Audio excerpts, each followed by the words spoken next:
భవిష్యత్తుకు సంబంధించిన ఆ విషయాన్ని మిగతా ఎవరైనా దారిన పోయే దానయ్య మాట్లాడితే వేరు. ఒక మేధావిగా, ప్రపంచ మేధావిగా క్రెడిబిలిటీ ఉన్న దాన్ని ఆయన క్రెడిబిలిటీని అడ్డం పెట్టి ఆయన విశ్వసనీయత చెప్పిండని నమ్మించేటట్టు చేసిండు. ఇవాళ ఆయన బాగానే ఉన్నాడు. రెండు రాష్ట్రాల, తెలుగు రాష్ట్రాల ప్రజలు రోడ్డు మీదకి వచ్చి కొట్టుకుంటున్నారు. నాగేశ్వర గారు 3 తప్పులు చేశారు. స్పష్టంగా చెప్తున్నా, మా గురువు గారు, ఆయన అంటే నాకు గౌరవం. కానీ ఆయన స్పెక్యులేషన్ తో, హియర్సేతో మాట్లాడడం ఒకటి తప్పు. మాట్లాడినాక దానికి నిలబడకుండా ఉపసంహరించుకోవడం రెండో తప్పు. ఉపసంహరించుకున్న తర్వాత తెలంగాణ వాదాన్ని అడ్డు పెట్టుకోవడం కోసం తెలంగాణ వాదులందరినీ రెచ్చుకొట్టి సోమాజిగూడ ప్రెస్ క్లబ్ కి ఎవరి ఆదేశాల మేరకు పోయిండు అంటే పవన్ కళ్యాణ్ మీద గౌరవంతో నాదెండ్ల మనోహర్ రిక్వెస్ట్ చేసిండని ఉపసంహరించుకున్నాడు. మరి ఉపసంహరించుకున్నాక ప్రొఫెసర్ నాగేశ్వర్ గారింటికి ఆంధ్ర పోలీసులు రాలేదు, ఆంధ్ర పోలీసులు వచ్చి ఆయన లాక్కపోలేదు, ఆయనకి ఎఫ్ఐఆర్ నోటీసులు ఇవ్వలేదు. జనసేన కార్యకర్తలు అక్కడక్కడ కేసులు పెడితే దాన్ని పవన్ కళ్యాణ్ గారు క్లోజ్ చేసిరు. మరి ఈ అంశానికి తెలంగాణ వాదానికి ఏం సంబంధం?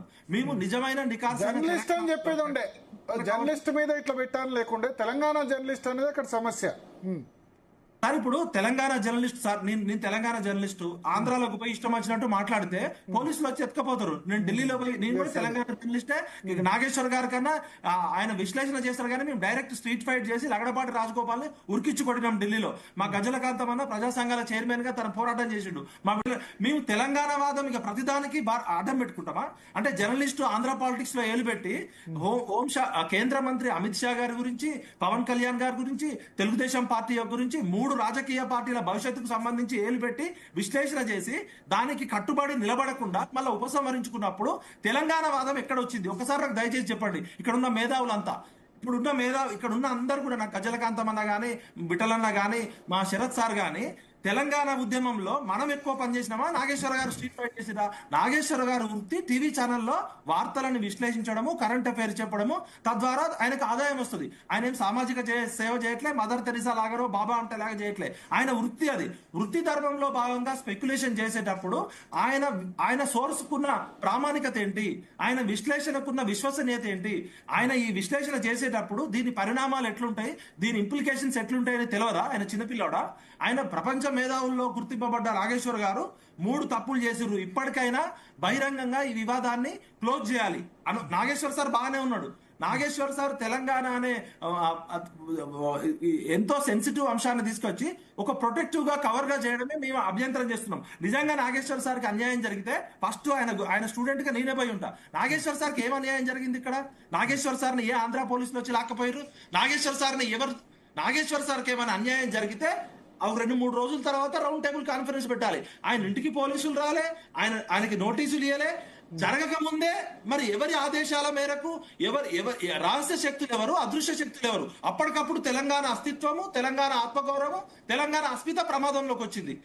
ఏంటి సార్, మనం కూడా, భరత్ గారు మీరు కూడా జర్నలిజంలో ఉన్నారు, శరత్ గారు మీరు కూడా జర్నలిజంలో ఉన్నారు. మనం సోర్స్ చెప్పకపోయినా మనం చేసిన విశ్లేషణకి మనం ఇచ్చిన దాన్ని కట్టుబడి ఉండాలి కదా.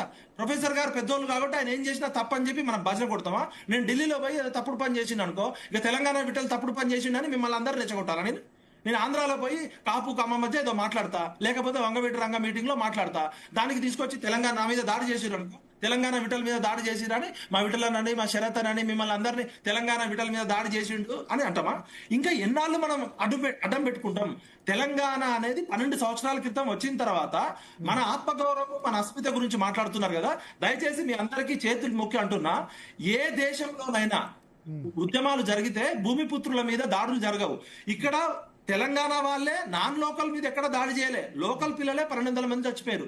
12 సంవత్సరాల తర్వాత కూడా 70 సంవత్సరాల సుదీర్ఘ పోరాటం తర్వాత లక్షలాది మంది ప్రజలు త్యాగం చేస్తే 1200 మంది పిల్లలు చచ్చిపోతే వచ్చిన తెలంగాణలో కనీసం 1200 మందిని గుర్తించి గౌరవించుకోలేని తెలంగాణ మనది. మన పిల్లలని, మన నాన్నలని 370 మందిని పిట్టలు కాల్చినట్టు కాల్చి చంపిన కాసు బ్రహ్మానంద రెడ్డి విగ్రహం తెలంగాణ వచ్చినాక 12 సంవత్సరాల తర్వాత కూడా కేబీఆర్ పార్క్ ఉంటది, కాసు బ్రహ్మానంద రెడ్డి విగ్రహం ఉంటది. అసెంబ్లీ ఎదురుగా అమరవీరుల స్తూపం ఉంటది. ప్రతి ఎమ్మెల్యే, ప్రతి ఎంపీ మనందరం కూడా పోయి అమరవీరుల స్తూపానికి మొక్కుతాం. ఇప్పటి వరకు అమరవీరుల స్తూపం అఫీషియల్ గా ఇనాగ్రేట్ కాలేదు. ఆ అమరవీరుల స్తూపం మీద ఒక శిలాఫలం వేసుకోలేకపోయినాం.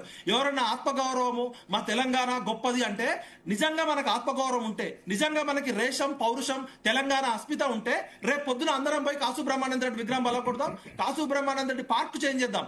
కనీసం ఉద్యమకారులను గుర్తించుకోలేని తెలంగాణ దిక్కుమాలిన దిక్కులేని తెలంగాణగా మారింది. అంతకు ముందంటే ఆంధ్రలో తిట్టినాం, సమైక్య ఆంధ్ర పాలకులు, కోస్తాంధ్రోళ్ళు, కమ్మోళ్ళు ఇష్టం వచ్చినట్టు తిట్టినాం, నేను కూడా తిట్టినా.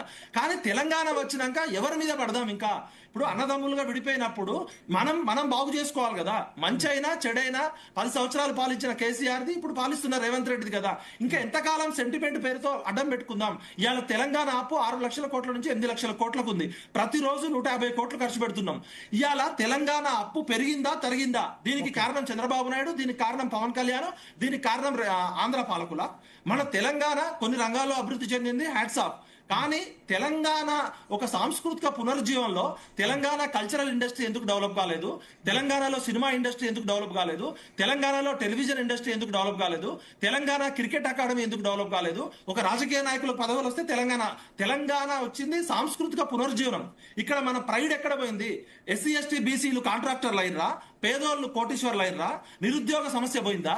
సహజ వనరుల నుండి, మానవ వనరుల నుండి, ఖనిజ వనరుల నుండి ఈ మూడింటి మధ్య కరెక్ట్ పాలసీ ఉంటే ఈ 12 ఏళ్లలో ఒక రోడ్ మ్యాప్ పడేది. మనం అభివృద్ధి నుంచి అక్షరాస్యతలో వెనుకబడ్డాం. ఇవాళ నిరుద్యోగంలో టాప్ లో ఉన్నాం. ఎక్కడ తెలంగాణ ఈ 12 ఏళ్ల దానికి పవన్ కళ్యాణ్ ఏం కుట్ర చేసిండు, చంద్రబాబు ఏం కుట్ర చేసిండు? పెత్తనం మీకు ఇచ్చినాం కదా, పెత్తనం ఇచ్చింది రేవంత్ రెడ్డి గారికి, కేసీఆర్ గారికి. మనం నిజంగా ఆత్మ పరిశీలన చేసుకుందాం. ప్రతి దానికి తెలంగాణ అనే సెంటిమెంట్ వాడితే, ఒక పవన్ కళ్యాణ్ అనే సినిమా నటుడు ఇక్కడికి వచ్చి ఒక మీటింగ్ పెడితే తెలంగాణకే ప్రమాదం వచ్చింది, తెలంగాణ అస్మిత ప్రమాదంలోకి వచ్చిందంటే తెలంగాణ ఉద్యమం అనేది నిజంగా అంత వీక్ ఉద్యమమా? ఒక చంద్రబాబు నాయుడు వచ్చి ఒక ఎన్టీఆర్ విగ్రహం పెడితే తెలంగాణ మొత్తం కింద మీద అయిపోతుందా? 4 కోట్ల మంది ప్రజలు తమ పార్టీలకు అతీతంగా, లక్షలాది మంది ప్రజలు 60 సంవత్సరాల నుంచి ప్రజల ఆకాంక్షల కోసం ఒక 14 ఏళ్లు ఉద్యమం చేస్తే వచ్చిన తెలంగాణ ఒక పవన్ కళ్యాణ్కో, ఒక చంద్రబాబు నాయుడుకో, ఒక ఎన్టీఆర్ విగ్రహంకో